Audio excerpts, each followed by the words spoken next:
welcome to the channel, everyone. This is one of the most satisfying machines to watch in operation. It's a model number 72 Allis Chalmers pull type combine, and today we're going to be harvesting wheat. Please subscribe to the channel. It's just a matter of pressing the subscribe button. It doesn't cost you anything, and it really helps out the channel. So in this video, we're going to do some brief history on the all-crop combines. We're going to have to do some maintenance to it. And then we need to get it set up for doing wheat, and I'll show you the adjustments on that. And after all that's done, we're going to take it out to the field and combine wheat. So the combine has been stored in the corner of the barn for, I'm not even sure, 5 to 7 years since I last used it. It was pretty dusty, had a bunch of bird crap on it. I power washed it off lightly. And of course there's still like a dusty film, but I took some wash wax all, and I've just tried it on a section here. I sprayed some on, wiped it off, and it really had some pretty good shine to it. So, well, I'm not going to cover the entire combine because that's going to take a good amount of time. I am going to probably cover some of the major panels to spruce it up a little bit.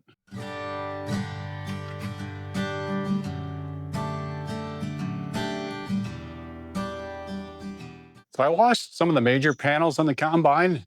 It did brighten it up a bunch, so it looks pretty nice.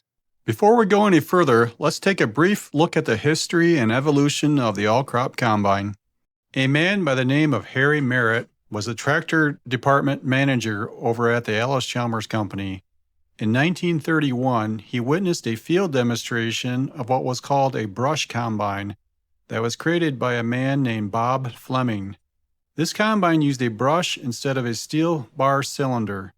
While this combine had gotten a mixed reception by those watching it, Harry Merritt seen potential with it. So he purchased a license to build this machine for $25,000. Also, about the same time, Allis Chalmers purchased the Advanced Rumley Company in LaPorte, Indiana. This was a well-known farm equipment manufacturer. The brush combine was sent to the Rumley factory to further develop it.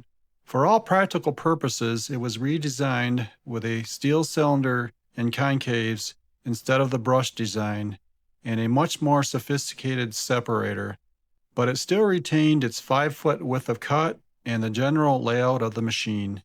It appears that some brush-type combines had been produced, and they were called corn belt combines. Whether there were production models or just prototype models being field tested is not clear to me. The first production version of the all-crop combine was first called a high-speed combine in 1935. Then in 1936, the name was changed to all-crop harvester. For the models 60, 60A, 66, and 72, there were approximately 338,000 of these harvesters built. If you also include the models 90, SP100, and Super SP100, that would add approximately 13,000 more machines to that number. Allis Chalmers held a huge market share of the smaller pull-type combines. The operator's manual for the Model 72, which is what we have, shows a total of 107 different seeds it could harvest. The crops it could harvest range from alfalfa all the way to zinnia or zinnia. I'm not sure how you pronounce it or what it even is. In the following pictures is some basic information about the all-crop harvesters produced. For more detailed information about these harvesters and other Allis Chalmers farm equipment history, there is a very informative book called Allis Chalmers Farm Equipment 1914 through 1985, and it is written by Norm Swinford. I don't know if it is still in print, but used books can be found. So I'm going to walk you through the flow of how the grain goes through the combine. If you look here, there's a sickle bar. That's going to cut the grain off. In our case, it's going to cut the wheat off. These pointed devices here are called sweeps. That was an option. If you had a lot of wheat laying down on the ground that blew over, this would tend to get underneath it and help pick it up to get it into the combine. So here's our sickle bar. That's going to cut the wheat off. This rotor here, and that is adjustable. You can move it up and down depending on the height of your crop. That'll turn and help knock it into the feeder housing. And once it's in the feeder housing area, this rotor here, or an auger, it has retractable fingers. These fingers, as it rotates around, become longer, and it'll grab onto that wheat and pull it into the rattle chains, and then they retract and go back in. So what I'm going to try and do is turn this PTO shaft here by hand, and we'll try and see the sickle bar and the auger here just slowly move. I'm going to take this pry bar, put it into the U-joint on the PTO shaft, and spin it around a little bit.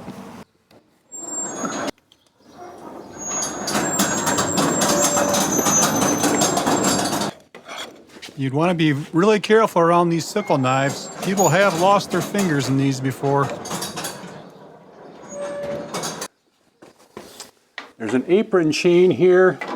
I think it's called the rattle chains. This will pull the crop up, way up into the top part of the combine. Up in here, where the cylinder is going to shell it. And we can open these compartments to take a look inside here.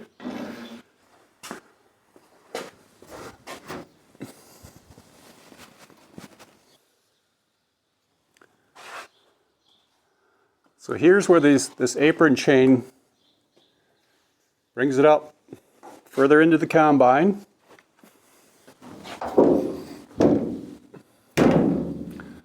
There's another compartment up top here we can open up.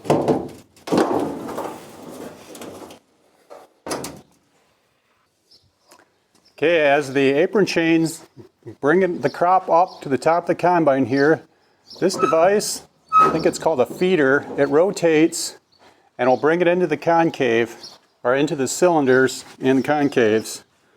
So we'll open the side door here and take a look at the inside.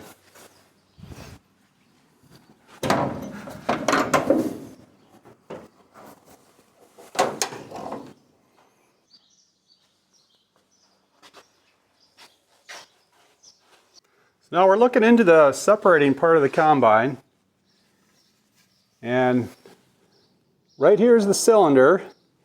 You'll see bars on here. I think there are 6 there. No, I believe there's 8 of these bars on. These are rubber coated. It's kind of hard to see here, but they're coated with rubber. They're supposed to be gentler with the crop. Anyhow, this cylinder rotates. As it's rotating, let's try and get a closer look in here.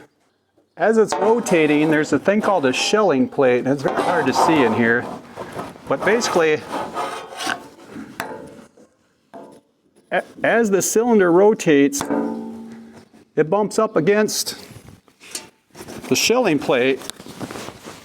And the shelling plate had rubber on it one time. There's still some remnants of it left. But that will knock the head off of the wheat. After the head is knocked off of the wheat, it's brought into the threshing area, and if you look up top here, you'll see these curved veins. There are 4 of them, and what's supposed to happen, this thing's spinning at a pretty high RPM. That would direct the crop up here with the straw part, the whole crop, and it's supposed to tumble it over, and it's going to drop on the separating bed. And from the separating bed, this whole bed is shaken back and forth. So it's going to drop wheat down, kernels of wheat down through these serrated grates here, and it's going to walk the straw further up to the other end of the combine, where it eventually comes out on the end here.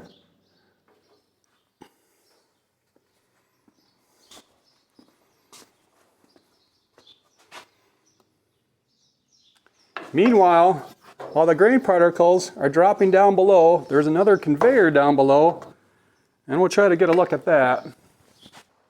Here's a look from the other end of the combine where the straw exits out.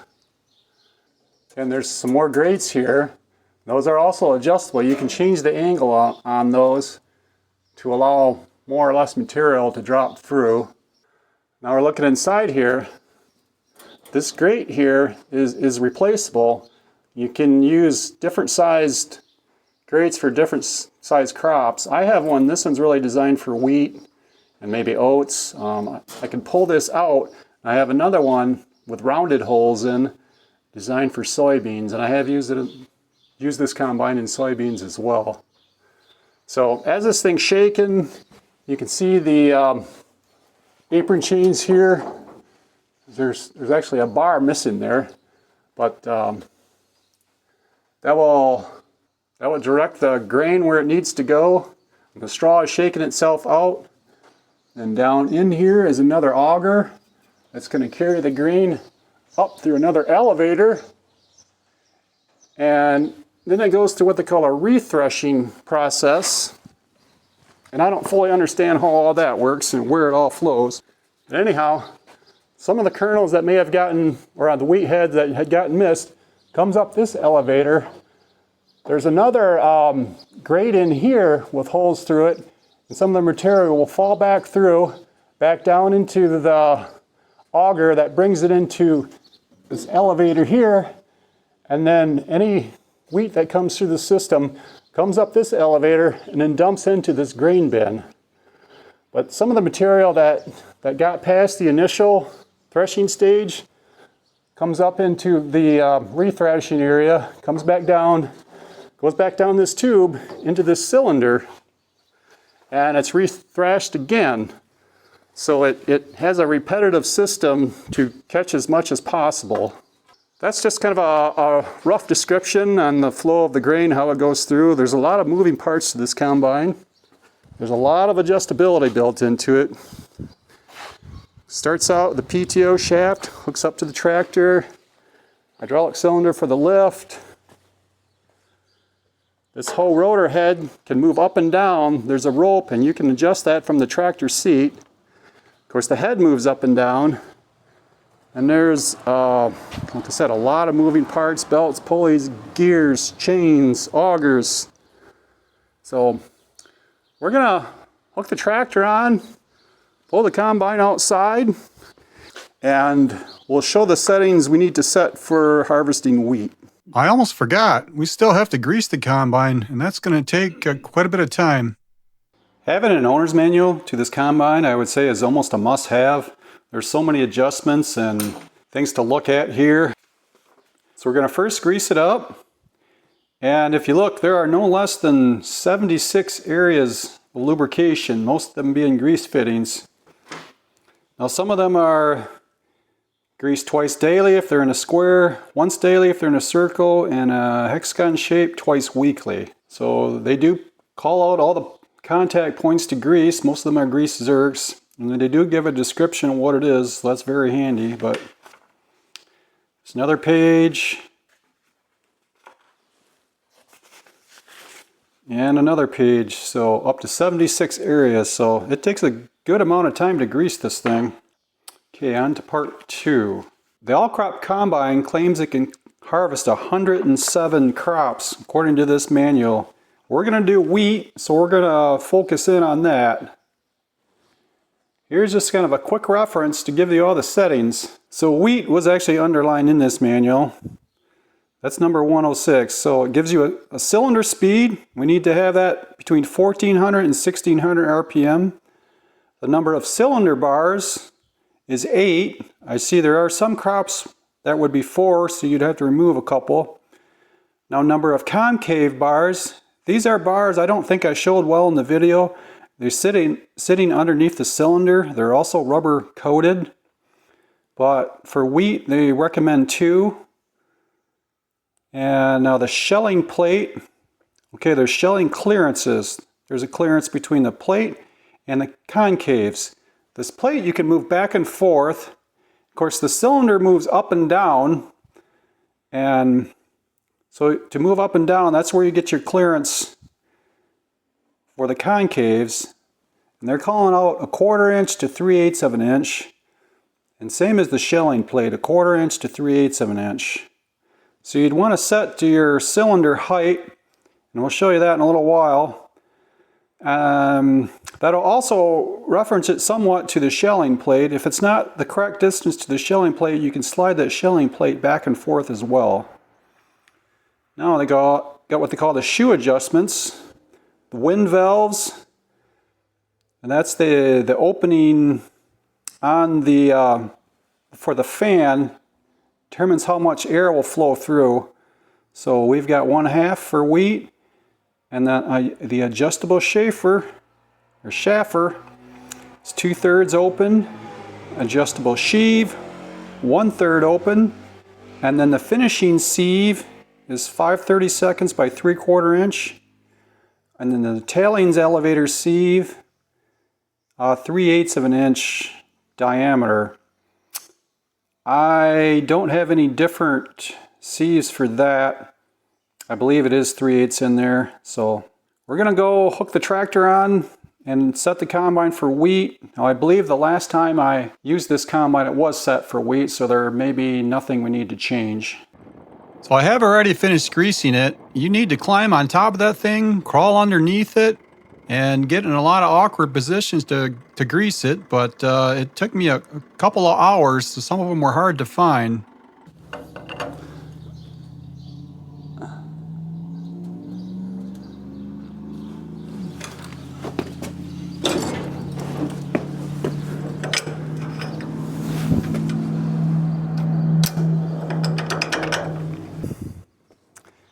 Okay, we're going to hook up the PTO shaft and try and get this PTO shield hooked in as well. I think I kind of have to do them both at the same time. It's a little tricky.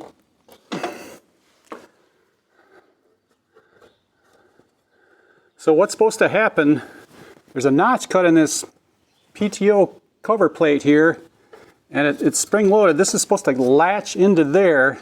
So as you turn and move, the shield is supposed to stay in position.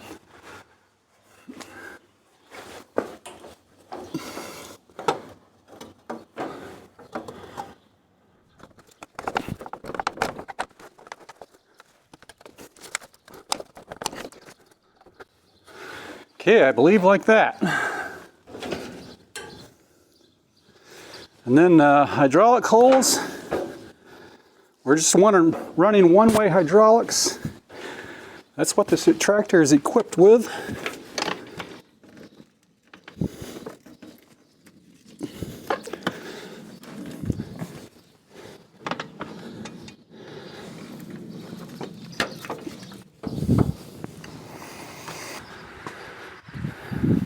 Well, we'll pull it out of the barn and get it in better light and make our adjustments.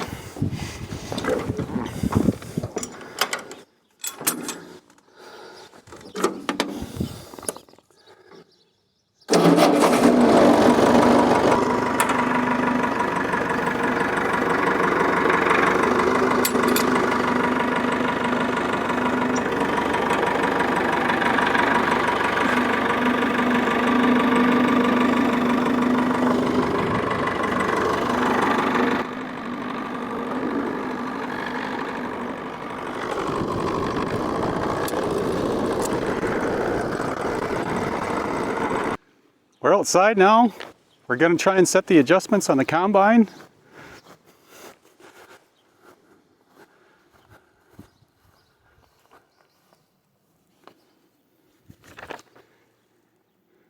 First, we need to set the cylinder speed, and that I'm going to save for later. Here's the shaft for the cylinder. I'm going to put a piece of reflective tape on it, and I've got a digital gauge we can check the RPM with. We can check the clearance for the concaves. I believe that should be pretty close the way it is, but let's double check. So the things that we know, I know we have 2 concaves in, concave bars. Those are very hard to see with the camera. They're down in here. I don't know if you can see that. There's 2 of those. So I have to take my word, the other one is in there. We do have the correct amount of cylinder bars here. And now we need to set that adjustment gap between the cylinder bars and the concave bars. And to do that, if you look at the end, this cylinder is adjustable up and down, and they have a gauge on here. It looks like it's reading, I'm not sure what these marks are, maybe an 1/8 inch, or anyhow, this is just a rough guide. I believe it's actually more than that in reality. And you have a similar thing on the other side. You want to adjust those evenly. You have this bolt here. You got like some gibs holding this on this slideway here, so you can slide this up and down here. So we're going to try and get in there and check that distance. Looking at this some more, there are numbers on here, 0, 1, 2, and 3. And the numbers don't really mean anything in relationship to distance, but there is a marking between the 1, 2, and the 3, and every mark on here is 1/8 of an inch. Right now it's set to about 3/8 of an inch. Now there is a little peephole through the side here. I don't know if you can see this. Yeah, I can't really show it well on the camera, I don't believe. But you can see the concave bar, and you can see the cylinder bar. And I don't think it shows, but there is a gap in between there. That's what you want to set. Right now, I would say it's probably a little over 1/4 inch, even though it says it's at 3/8.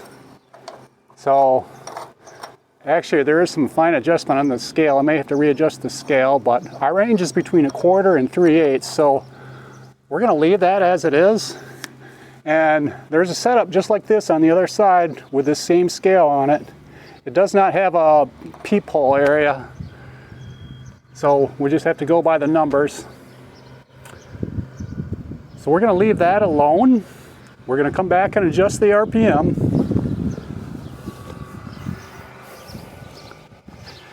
One other item we have to adjust the RPM on is back here. The sign here says power takeoff speed 535 RPM. I think typical is 540, so I'm not sure why they're calling out 535, but I already have a reflective piece of tape on this pulley, and that's where we're going to gauge our RPM from there. Now, we have to set the wind valves. There's a large fan here that's going to blow away your chaff. We got to have our wind valves set at 1/2 opening for wheat. So here's the valves. They're actually on half already. Basically, you just pull these out and turn them either direction. That opens and closes them more or less. So the wind valve are set. Now the adjustable chaffer and the adjustable sieve have to be set. There's a compartment door that swings down. You can access here. There's levers here. And this is how you adjust these sieves. So you'd loosen this wing nut on top and the bottom and adjust them accordingly. Now I'm going to leave them where they're at, because I believe they are set correctly from where we last used it. If not, we'll come back and make further adjustments. Also, this is the removable grate. We have the correct one in there. It's supposed to be 5/32 by 3/4, and that's what it is.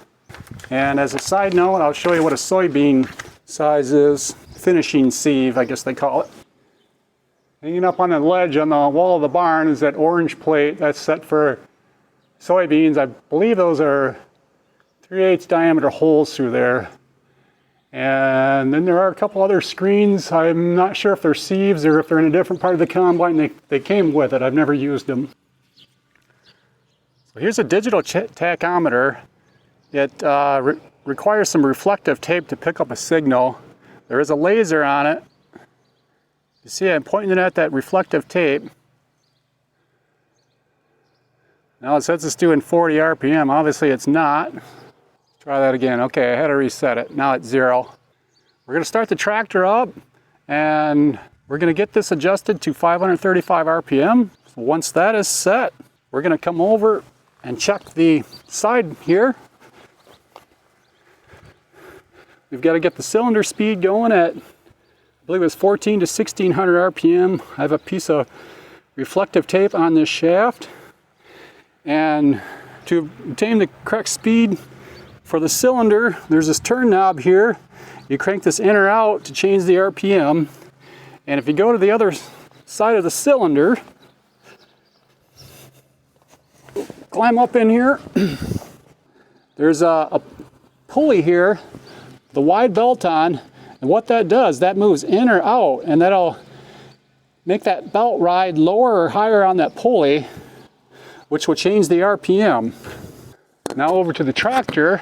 The tachometer does still work on this tractor, and 540 PTO RPM is on that black slash mark between the 5 and the 6, and that's where the RPM needle should be reading. We'll set it there and see what the actual RPM reads on the machine and adjust the RPM of the tractor from there.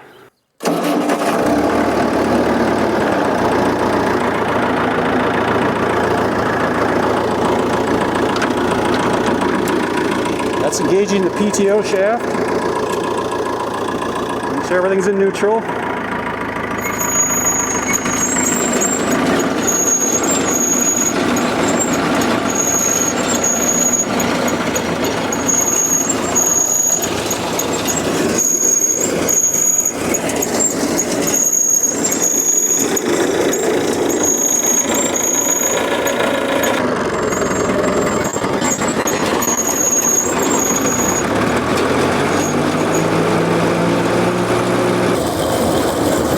Says 540 RPM.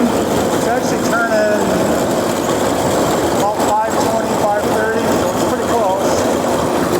I'm going to turn up the engine RPM on the tractor to get to that 535 RPM and then recheck.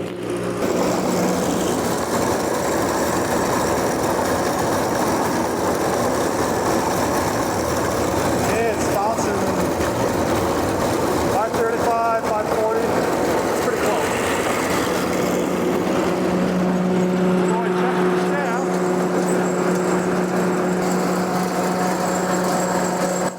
Now we have to check the cylinder speed RPM. It is set correctly. It's bouncing between 1300 and 1400 RPM. It's because we did wheat last time with it. If it were not, we would turn that crank handle shown there, which would adjust the width on our variable speed pulley on the other side of the combine shown here. Okay, it is finally time to get this machine into the field.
It's going quite well. I think it's shelling very good.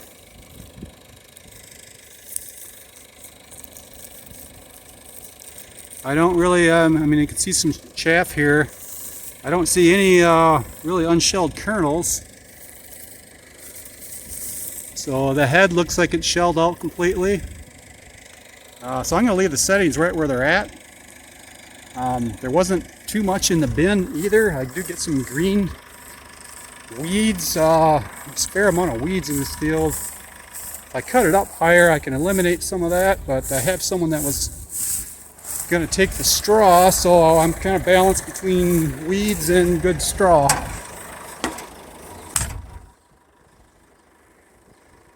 Here's inside the bin.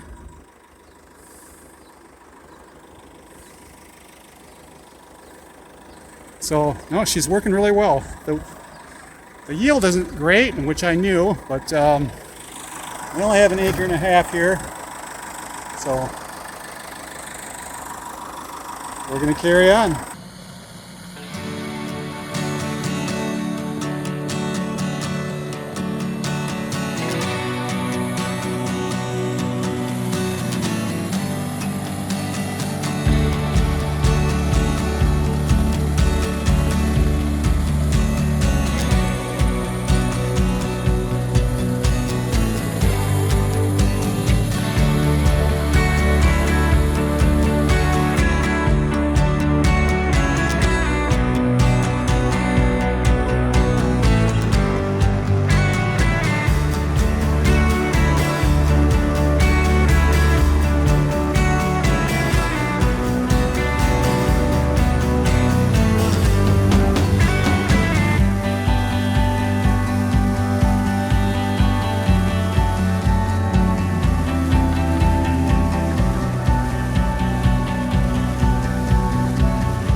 I would have liked to put a camera in here with the door closed to see what's all going on in here, but didn't think it would be a very good idea.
Just wanted to take a short break to look things over for a minute. The combine is running a straw chopper. If you see that belt turning there, you see these fingers spinning around these knives. Now it's actually spinning backwards, I believe. We did some experimenting, and right now it's just throwing the hay down or straw down on the ground and into a fairly nice windrow. One time we experimented, we put a twist in the belt so it's spinning the other way, and I think that's the correct way to chop the straw, because it spread it out really nice. But the intention was to bale this straw, so this is the direction we're running it, to put it in a nice windrow.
Well, I'm making the very last pass around the field. We got about 1.5 bins on the combine, which equates to maybe 35, 37 bushels.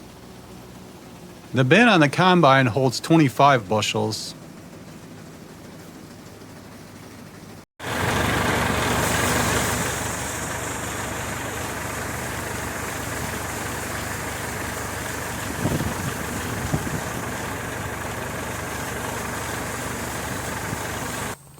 So one thing I didn't do in the field was show you how this grain bin auger engages. This lever right here goes down to a gearbox where the PTO shaft goes into, and this will, if you push it in, disengages the drive to all of the combine, except lets the gearbox pulley spin so it can turn the auger on, the unloading auger. So when this is disengaged, now you can flip this up, and that will turn on the unloading auger. And that can only be flipped up when the transmission is disengaged, because this lever will get in the way otherwise.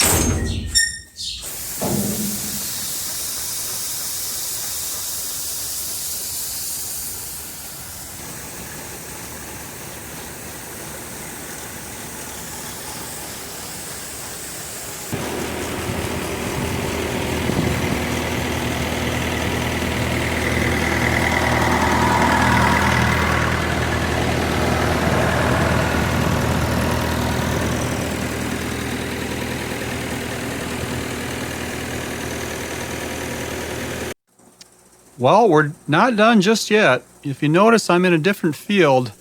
This is at a friend's house a few miles down the street. He had a Gleaner E he was going to use to harvest this, but he was having some issues with it.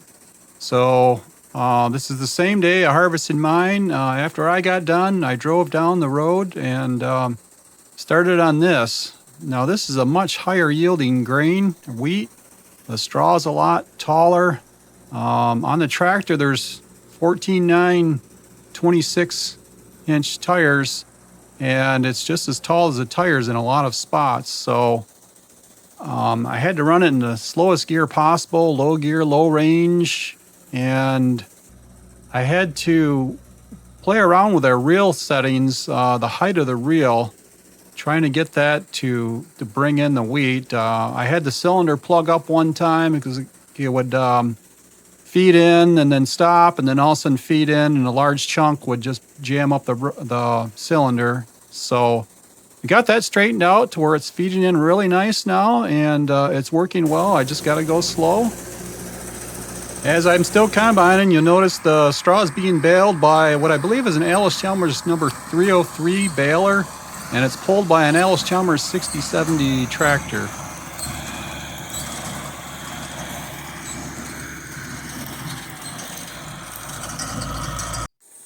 The wheat in this field was much higher yielding. I'm guessing about 50 to 55 bushels per acre here. So the field I had done by my house was maybe around 25. So very impressive. It gave the all crop number 72 and D15 quite a workout, but it did well. I just had to run slow.